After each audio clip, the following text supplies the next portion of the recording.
तो वही मैंने किसी वीडियो में एक सजेशन दिया था कि डायरी लिखनी चाहिए, अपने अनुभवों को लिखना चाहिए, वो बहुत ही बढ़िया एक्सरसाइज़ है और वो रियल लेखन है। मतलब हम आमतौर पे आप जो परीक्षा में लिखते हैं, वो तो किसी और ने बोला, आपके विचार नहीं होते उसमें। लेकिन डायरी में आपकी ऑब्ज़र्वेशन अ, मेन चीज़ है। आपने क्या सुना, क्या देखा, क्या महसूस किया और अब उसको आप भाषा दे रहे हो। तो ये इसमें एक तो क्रिएटिविटी है और ये अ, इससे ब्रेन का विकास होता है क्योंकि ये कोई साधारण चीज़ नहीं है।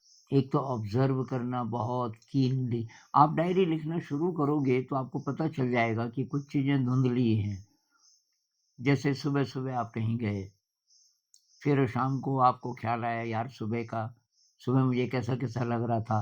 आप कुछ घूमने गए, तो अब कुछ डिटेल्स तो क्लियर होंगी, कुछ शायद नहीं होंगी।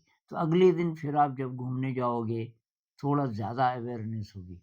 अवेयरनेस को बढ़ाने का भी ये एक तरीका है और दूसरा उसे भाषा देना, बहुत कमाल की चीज़ है।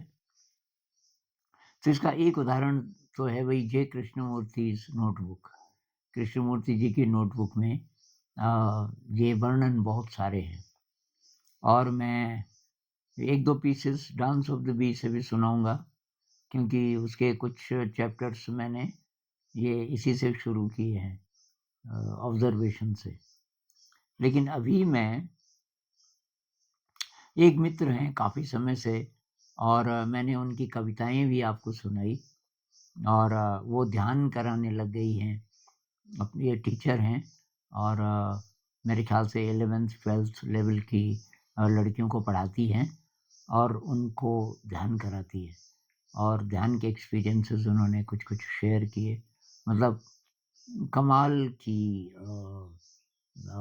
चीज़ कि उनके जो स्टूडेंट्स हैं, बहुत ज़्यादा पसंद कर रहे हैं ध्यान को भी। तो थोड़ा अलग प्रकार के इंसान हैं और उनका बचपन अभी ज़िंदा है। कृष्णमूर्ति जी बोलते थे ना कि you can live innocently in a world that is not innocent. आपके अंदर अगर अ, सही एनर्जी हो, तो आप बहुत मासूमियत से उनका मतलब है कि प्योरिटी से जी सकते हैं एक ऐसी दुनिया में जो कि गंदी है, जिसमें कोई प्योरिटी नहीं है। तो उसी दुनिया में रहते हुए आप प्योर रह सकते हैं। इसका ये एक उदाहरण है। मैं इनसे बहुत ज़्यादा प्रभावित हुआ। ये कुछ दिन पहले इन्होंने लिखा था, फिर ये खो गया था। तो आज उन्होंने याद दिलाई कि ये जो डिस्क्रिप्शन था, ये कैसा था। तो मैं ये पढ़ के सुना रहा हूँ आपको। इंग्लिश में है, इंग्लिश की ही टीचर भी हैं ये, तो बहुत बढ़िया लिखती हैं अंग्रेज़ी में। फिर मैं हिंदी में इसका अनुवाद करूँगा। तो ये कहती हैं, "Hello sir, as you know, I am a teacher by profession and I daily have to travel 27 kilometers or more to reach my school. I prefer to walk 4-5 kilometers and then take a ride of local transport. My walk consumes almost 45 to 50 minutes, which is why I leave my home quite early.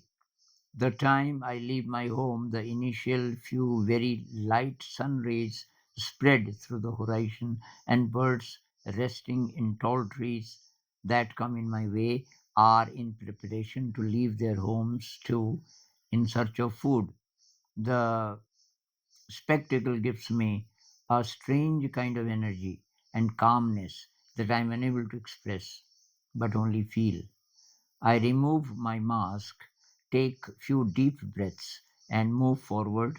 I mostly see puppies lying around their mother in relatively isolated place under a tree, and when they sense my presence, they come running towards me in hope that I'll play with them for some time. But I only stand still for a while for them to pull my black gown, burqa, in their teeth. I then decide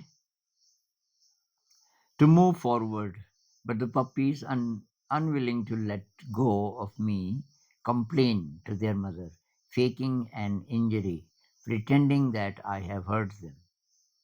But the mother, who closely observes me the entire time, takes no notice, and I move forward. Besides that, there are particular types of vendors selling local food items on the way, their sharp eyes searching for customers,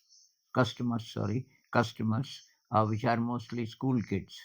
In this situation, when I approach them and buy things for the amount of money that a school child cannot afford, their eyes light up with a shine that dims the early morning sun rays.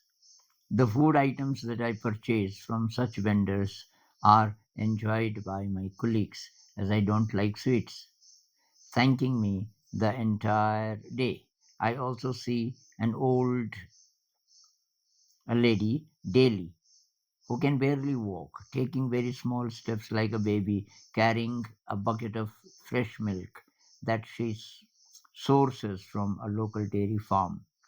Every time she sees me close, she stops me, rubs her shivering hand on my head, prays for me, and moves forward.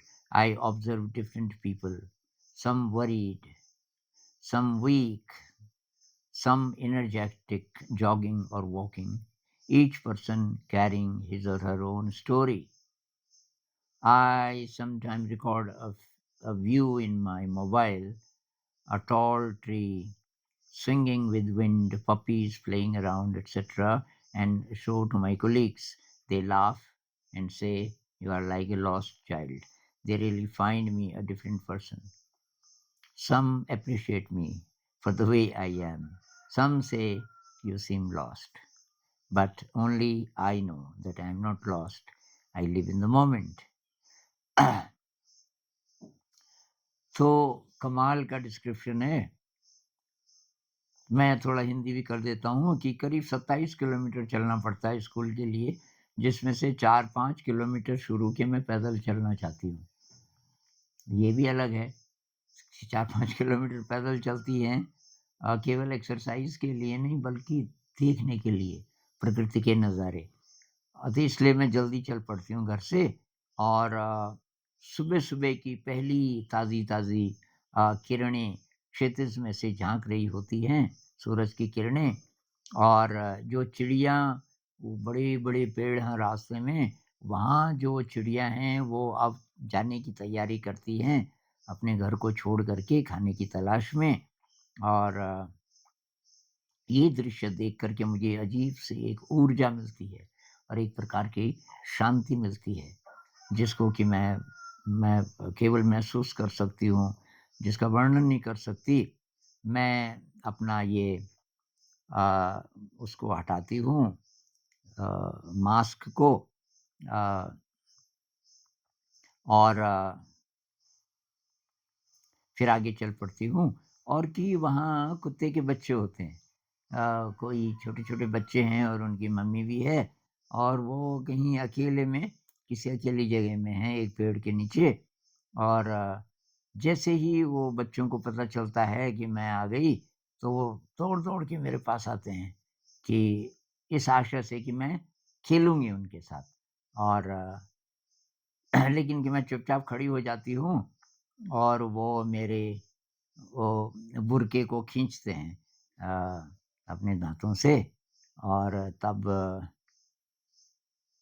मैं आगे जाने की जैसे कोशिश करती हूँ, तो ऐसा लगता है कि वो अपनी माँ के पास मेरी शिकायत करने जाते हैं, जैसे कि मैं उन्हें चोट पहुँचा रही हूँ। पर माँ मुझे ध्यान से देख रही होती है, माँ को पता होता है कि ये बच्चे बहाना कर रहे हैं। अब ये जानवरों के मूड, जानवरों के इमोशन को पकड़ना, कृष्णमूर्ति नोटबुक में भी आपको मिलेगा ऐसा-ऐसा। तो अब मैं आगे चल पड़ती हूँ, और तब रास्ते में कि कुछ मुझे वो मिलते हैं कुछ चीज़ें बेचने वाले, ये ठेली वाले और वो कि बहुत तेज़ नज़रों से देख रहे होते हैं स्कूली बच्चों को कि कोई कुछ खरीदेगा और तो मैं जब जाती हूँ तो मैं कुछ खरीदती हूँ और तब वो बहुत ज़्यादा खुश हो जाते हैं क्योंकि बच्चों के पास तो ज़्यादा पैसे होते नहीं। तो मैं कि थोड़ा ठीक-ठाक पैसे देके कुछ ज़्यादा स्वीट्स ज़्यादा होती हैं वो मैं खरीद लेती हूँ और वो तब मैं अपने साथियों को दे देती हूँ कि जो दूसरे टीचर्स होंगे क्योंकि मैं तो खाती नहीं मीठी चीज़ें। और वो कि मुझे वो धन्यवाद देते हैं फिर और दिन भर धन्यवाद देते रहते हैं कि यार तू वो स्वीट्स दी तूने। एक कि मुझे बूढ़ी औरत दिखती है जो कि चल नहीं सकती ठीक से और वो कि जैसे कि छोटा बच्चा चल रहा हो डगमगाते कदमों से चल रही होती है और उसके पास एक दूध की ठेकी होती है किसी डेयरी फार्म से लाई होगी बेचने के लिए शायद और जब भी वो मुझे देखती है कि वो रुकती है और अपना काँपता हाथ मेरे सिर पे रखती है और मेरे लिए प्रार्थना करती है, फिर चल पड़ती है। और कि अलग-अलग प्रकार के लोग दिखते हैं, कोई बहुत चिंतित, कोई बहुत कमज़ोर, कोई बहुत ऊर्जा से भरे, कोई जॉगिंग करते हुए और कोई टहलते हुए। हर इंसान की अपनी एक अलग कहानी है। और कि मैं कुछ-कुछ ये जो दृश्य हैं, ये अपने मोबाइल में मतलब फ़ोटो खींच लेती हूँ, जैसे कि कोई पेड़ है, हवा में झूम रहा है या ये कुत्ते के बच्चे हैं, खेल रहे हैं और फिर मैं अपने साथियों को वो दिखाती हूँ, उन तस्वीरों को और जो बहुत हँसते हैं और कहते हैं कि तू तो बिल्कुल बच्ची है और तुझे अक्ल नहीं है, ये क्या कर रही है? तो हँसते हैं। और सब सोचते हैं कि ये कुछ अजीब ही प्रकार की है। लेकिन कुछ की एप्रिशिएट भी करते हैं, कुछ कहते हैं कि यार तू सही इंसान है। लेकिन कुछ कहते हैं कि तुम तो बग गई काम से। लेकिन कि मुझे ही मालूम है कि मैं वर्तमान में जीती हूँ और इसलिए मैं ऐसी हूँ। तो ये एक उदाहरण है। इसमें बहुत सारी बातें आ गई एक साथ। एक तो वर्तमान में बहुत कम लोग जीते हैं। आप जैसे कहीं से कहीं रोज़ जाते हों, अगर आप आँखें बंद करके आप थोड़ा भी कहीं पैदल चलते हो मान लीजिए चाहे आप आधा ही किलोमीटर भी चलते हों, याद कीजिए कैसा दृश्य होता है कि आज कैसा था आज सुबह? क्या रास्ते में बच्चे थे या कुछ और कोई कोई जानवर थे? आपके अगल-बगल में क्या-क्या हो रहा था? जो लोगों को ध्यान से आपने देखा जो रास्ते में दिखे, उनके चेहरे कैसे थे? उनके चेहरे पे खुशी थी कि उनके चेहरे पे कोई चिंता थी? क्या था कि मायूसी थी? तो ये है डायरी लिखना और ये आप अगर करने लग जाएँगे तो ज़िंदगी में एक नया आयाम जुड़ जाएगा। आपको एक नई चीज़ मिल जाएगी जिससे आपका दिमाग भी बढ़ेगा और आपको नई-नई इमोशंस आपको पता ही नहीं होगा कि कौन-कौन से इमोशंस जागेंगी, किस-किस चीज़ को देखने से। फिर ये पार्टिसिपेट भी करती हैं, वो पपीज़ के साथ खेलती हैं, वो कुत्ते के बच्चे हैं, आम आदमी देखता भी नहीं पहले तो। कुत्ता मतलब कुत्ते के बच्चे क्या देखने? कोई जैसे सिग्निफिकेंट चीज़ नहीं है, कोई महत्वपूर्ण नहीं है, लेकिन ये खेलती है उनके साथ। फिर वो बूढ़ी आती है, दूध बेचने वाली, वो उसके सिर पे हाथ रखती है, उसको ब्लेस करती है। अब क्या ज़रूरत है किसी बूढ़ी को मुँह लगाने की? आम आदमी ये सोचता है ना। अच्छा फिर वो मिठाइयाँ लेती है, स्वीट्स लेती है और खुद के लिए नहीं, अपने साथियों को दे देती है और साथी हँसते हैं। तो ये ज़िंदगी का मज़ा ले रही हैं अच्छे सेंस में। मज़ा वही ले सकता है जिसके अंदर बहुत एनर्जी हो, बहुत क्रिएटिविटी हो। तो भई ये एक उदाहरण है अ, डायरी का इसमें केवल डायरी नहीं और बहुत सारी चीज़ें हैं, लेकिन आप ज़िंदगी नए ढंग से जीने लग जाओ और तब डायरी भी लिखो तो कुछ बातें कुछ और होगी। नमस्कार।